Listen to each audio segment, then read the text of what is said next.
늑대예요. 늑대 누가 우리 딸 좀 구해주세요. 제발요. 어수선한 스페인의 한 시골 마을 사람들은 무언가의 습격으로부터 급히 도망가고 있었는데요. 그 사이에서 한 아이가 주저앉아 벌벌 떨고 있고 진돗개는 아이를 지키기 위해 힘껏 짖으며 위협을 가하고 있습니다. 이 한적한 시골 마을에 도대체 무슨 일이 벌어진 것일까요? 지금 바로 함께 살펴보겠습니다. 해당 사연은 스페인인 나탈리 씨가 해외 커뮤니티 레딧에 올려준 사연을 바탕으로 제작한 스토리입니다. 안녕하세요. 저는 스페인에서 딸아이 이네스와 남편 토레스 그리고 반려견 루시와 함께 사는 나탈리라고 합니다. 제가 이렇게 글을 쓰는 이유는 우리 집 강아지 루시를 자랑하고 싶어서인데요. 루시는 무려 2번이나 제 삶을 살려준 강아지입니다. 오래전 저는 삶을 포기하고자 하는 지경까지 이른 적이 있는데요. 가족들은 모두 사고로 떠나보내고 어떻게든 살아보려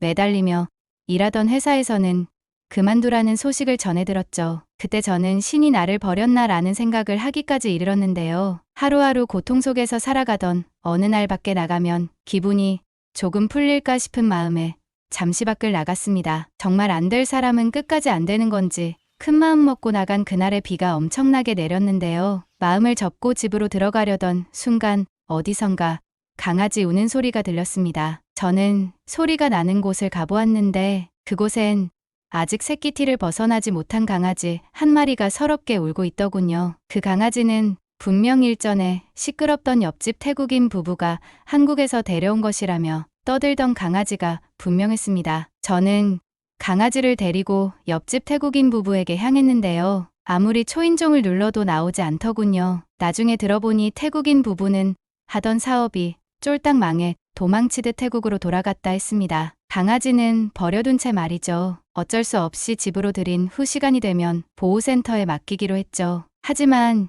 이내 그 선택을 후회했는데요. 종일 뭐가 그리 슬픈지 목 놓아 울더군요. 혹시 배가 고파서 그런가 싶었던 저는 집에 있는 소시지를 주며 제발 조용히 해달라고 했습니다. 입맛에 맞지 않음이 분명함에도 녀석은 허겁지겁 먹으며 제게 예쁜 미소를 지어주더군요. 그때 잊고 있던 행복이라는 감정이 조금씩 피어오르는 것이 느껴졌습니다. 저보다 더 힘든 삶을 살아온 이 작은 생명도 이렇게 예쁘게 웃는다는 것을 느낄 수 있었죠. 하지만 역시 강아지가 먹어서는 안 될 것을 먹인 탓인지 녀석은 낑낑거리며 제게 다가왔습니다. 저는 눈물을 흘리며 동물병원으로 달려갔는데요. 그런데 어이없게도 녀석은 큰 문제가 없었고 가스가 약간 찬 것일 수도 있으니 작은 치료를 하자더군요. 작은 치료임에도 치료비는 만만치 않았는데요. 헛걸음으로 무척이나 많은 돈을 썼지만 비싼 병원비보다 아이가 괜찮아졌다는 게 더 마음이 놓였습니다. 그때 깨달았습니다. 내가 이 아이와 함께하고 싶음을 말이죠. 저는 그대로 스페인의 복잡한 분양 절차를 밟았는데요. 녀석의 주인은 이미 다른 나라로 갔기 때문에 유기견 신분이었고 그 덕에 저는 어렵지 않게 입양할 수 있었죠. 저는 엉망이던 집을 청소하고 바로 일자리를 구했습니다. 제 삶의 새로운 희망이자 새로운 가족 알렉산더를 위해서 말이죠. 살고 싶지 않다고 생각했던 제가 고작 이 작은 생명체 때문에 다시 살고자 한다니 놀라웠죠. 게다가 새롭게 살고자 하니 제 옆에 있던 소중한 존재가 알렉산더만 있다는 것이 아님을 깨달았습니다. 루시가 아파서 병원까지 뛰어갔을 때 집을 깨끗하게 치우려고 결심했을 때 제 옆에 항상 소꿉 친구 토레스가 있어 주었죠. 그리고 우리 사회는 단지 우정이 아님을 깨달았고 평생을 함께하기로 했습니다. 제 반려견 루시가 첫 번째로 제 삶을 살려준 것이죠. 저희 부부는 결혼 생활 1년 만에 눈에 넣어도 아프지 않을 딸 이네스를 낳게 되었는데요. 가장 힘들던 시기를 이겨내서일까요? 제게 찾아온 이 행복한 시간이 유독 달콤했었죠. 하지만 제가 겪게 될 시련이 점점 가까워지고 있음을 모르고 있었습니다. 루시가 아무리 순하고 충성심이 높은 강아지라고는 하지만 아기와 함께 지내는 건 위험이 있을 수밖에 없었기 때문이죠. 결국 저희 부부는 잘 아는 지인에게 이네스가 성장할 때까지 맡아달라 부탁하기로 하며 루시와 이별할 준비를 하기 위해 무시를 데리고 단출하게 가족 여행을 떠났습니다. 남편의 직장 동료가 추천해준 캠핑장이었는데요. 공기도 좋고 넓은 들판이 있어 알렉산더가 뛰어놀기 좋다고 했죠. 차를 타고 여행지로 가는 내내 눈물이 흐르더군요. 제2의 인생을 살게 해준 아이와 이런 단출한 여행조차 함께하는 것이 처음이라니, 게다가 어쩌면 마지막일 수도 있다는 것이 제 마음을 아프게 했습니다. 루시는 그런 제 마음을 아는지 모르는지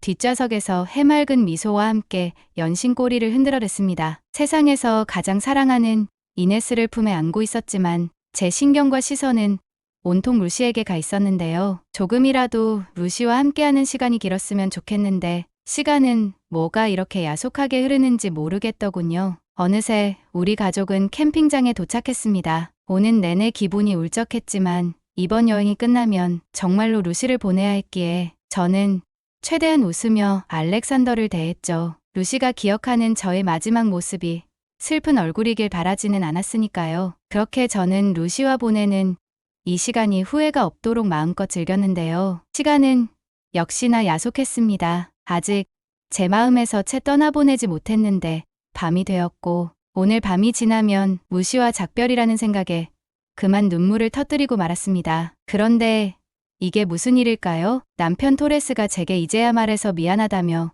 웃으며 제게 말하더군요. 남편의 직업은 교사였는데 최소 7년 동안은 인적이 드문 시골 마을로 가게 되었고 새로 가는 곳은 넓은 마당을 가진 집일 것이라고. 넓은 마당을 가진 집이라면 루시를 굳이 지인에게 맡기지 않아도 됐는데요. 저는 루시를 지인에게 맡기지 않아도 된다는 사실에 기쁜 마음이 들었지만 진작 말해주지 않은 남편이 너무나 얄미워 그만 화를 내고 말았습니다. 토레스는 미안하다고 말하며 자신도 나름대로 사정이 있었다고 하더군요. 시골 마을로 발령받는 것은 확실하지 않았고 만약 제게 미리 말했다가 일이 틀어지면 제가 실망만 할까봐 미리 말하지 않은 것이죠. 오늘 제가 루시를 껴안고 울고 있는 사이 잠시 자리를 비운 남편이 자신이 그곳으로 발령받았음을 확인하고 온 것이었는데요. 저는 남편의 마음도 모른 채 화부터 냈다는 사실에 미안한 마음과 고마운 마음이 밀려왔습니다. 그렇게 우리 가족은 한적한 시골 마을로 이사를 오게 되었는데요. 그곳은 공기도 맑고 사람들도 친절한 아주 좋은 곳이었습니다. 무엇보다 루시가 넓은 마당을 아주 마음에 들어 하더군요. 꼬리를 흔들며 엄청 뛰어다녔어요. 이사를 끝낸 후 우리 가족은 루시를 데리고 산책을 나섰습니다. 한창 산책을 즐기며 상쾌한 공기를 즐기고 있었는데 멀리서 중학생 정도 돼 보이는 아이가 루시에게 관심을 보이며 우리 쪽으로 다가왔는데요. 알고 보니 그 아이는 남편이 발령받은 학교의 학생이었고 남편의 제자가 될 아이였죠. 아이는 루시가 정말 잘생기고 귀엽게 생겼다고 했는데요. 처음 본 사람인데 짖지도 물지도 않고 오히려 사람을 좋아하는 것 같다면서 루시를 아주 좋아했습니다. 루시를 키우며 알게 된 사실인데 루시는 진돗개라는 종으로 사람을 정말 좋아하고 충성심이 높다고 하더군요. 루시의 주인으로서 하는 말이 아니라 루시는 정말로 잘생긴 외모를 소유한 강아지였습니다. 그렇게 우리 네 가족은 조금 외진 곳이었지만 서로에게 힘이 되어주며 행복하게 살아가고 있었는데요. 옆집 팔라우 씨가 숲에서 가끔 늑대가 보여 걱정이라는 것 말고는 큰 걱정거리라 할 만한 것도 없었죠. 늑대는 그렇게 소문으로만 들었지 이곳에 사는 동안 한 번도 못 봤고요. 그렇게 행복했던 7년의 세월이 흘러 이제는 이 마을을 떠나야 할 때가 되었는데요. 남편은 마지막 출근을 했고 저는 7년 동안 행복으로 가득하였던 이 고마운 집을 정리하기로 마음먹고는 이네스에게 루시를 산책시켜달라 부탁했습니다. 7년 동안이나 함께해온 이네스와 루시는 이젠 둘도 없는 친구이자 남매가 되어 있었는데요. 어떤 날은 잠시 창고 정리를 하고 있는데 루시와 이네스의 모습이 보이지 않아 놀란 마음으로 마을 곳곳을 돌아다닌 적도 있었습니다. 나중에 이웃 주민이 루시와 이네스를 찾으러 다니는 저를 보며 껄껄 웃으며 저를 데리고 큰 나무가 있는 곳으로 데려다 주셨는데요. 나무의 그늘에서 이네스는 루시를 꼭 껴안고 잠들어 있었습니다. 루시는 그런 이네스가 깰까봐 숨을 죽이며 조용히 세리나를 바라보고 있었죠. 루시와 이네스의 모습이 너무나 사랑스럽기는 했지만 당시에 저는 너무나 놀랐던 나머지 루시와 이네스를 크게 혼냈습니다. 그 이후 이 똑똑한 강아지 이네스는 루시와 산책을 하고 싶으면 목줄을 물고 와 이네스 쪽을 바라보며 제게 허락을 구하더군요. 그렇게 몇 번의 산책을 보내고도 별 문제가 없었고 마을 사람들과도 두루두루 친해졌기에 무시와 이네스 단둘이 산책하는 것에 별 걱정은 없었습니다. 둘을 산책 보내고 저는 본격적으로 집을 청소하기 시작했는데요. 그렇게 청소에 집중하고 있었는데 갑자기 마을 쪽에서 괴상한 소리가 들려왔습니다. 사람의 비명과 개가 울부짖는 소리였죠. 저는 이게 대체 무슨 소리인가 싶어 한 걸음에 달려가 보았습니다. 집을 나와 보니 마을 사람들이 손에 농기구 같은 무기를 들고 한 곳으로 달려가고 있는 모습을 보았는데요. 저는 그중 한 사람을 붙잡고 대체 무슨 일이냐고 물었습니다. 들려온 대답은 너무나 충격적이었죠. 터에서만 떠돌던 늑대가 무리를 지어 마을을 내려왔다고, 몇몇 마을 사람들은 늑대에게 당해 크게 다쳤다고 했습니다. 그 순간 무시와 이네스가 떠오른 저는 제발 늑대가 나타난 곳으로 가지 않았길 빌면서 마을 사람들을 따라 미친 듯이 달렸는데요. 하지만 불행한 직감은 왜 항상 맞는 걸까요? 무시는 수많은 늑대에게 둘러싸여 있었죠. 저와 마을 사람들은 재빠르게 달려가 늑대들을 공격하며 늑대들을 물러나게 하였는데요. 경황이 없어 보지 못했는데 늑대 한 마리가 루시에게 공격당한 것인지 피를 흘리며 쓰러져 있었습니다. 루시는 늑대들이 모두 도망간 후에도 이빨을 드러내며 주변을 경계하고 있었는데요. 제가 루시를 부르자 그제야 경계를 풀며 자신의 뒤로 숨겨두었던 이네스를 바라보았습니다. 나중에 마을 사람의 말을 들어보니 갑자기 숲에서 수많은 늑대가 나타나 사람들을 공격했고 그 자리에 있던 루시는 그 즉시 이네스를 벽으로 데려가 자신의 뒤로 숨긴 후 늑대가 이네스를 공격하지 못하게 하며 늑대들과 싸웠다더군요. 진돗개라는 종은 생각 이상으로 늑대와 가까운 종이라는 말을 들었을 때 저는 반신반의했었습니다. 늑대라고 하기에는 루시는 쥐 한 마리도 제대로 못 잡을 것 같이 순했거든요. 하지만 이 상황에서 보니 진돗개는 정말 늑대와 가까운 종이 맞았던 것 같습니다. 이네스를 지키기 위해 이빨을 드러낸 루시의 모습은 정말이지 늑대 같았거든요. 하지만 이빨을 드러내던 루시의 모습은 제겐 전혀 무섭지 않았습니다. 모든 상황이 끝나자 이네스와 함께 안기는